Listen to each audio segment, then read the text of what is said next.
To set photo as always on display clock in the Realme 16 Pro, you have to open the settings.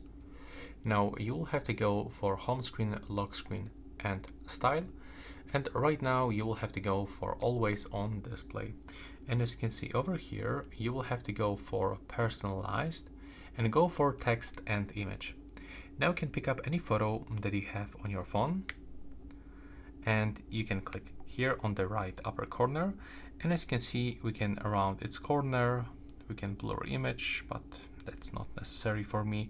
And by making this gesture, by pinching, you can even make this picture bigger. Over here you can add a custom text to your lock screen. You can change even size of this, alignment, location, spacing of line and character. Click apply to get it, and now as you can see we successfully changed it.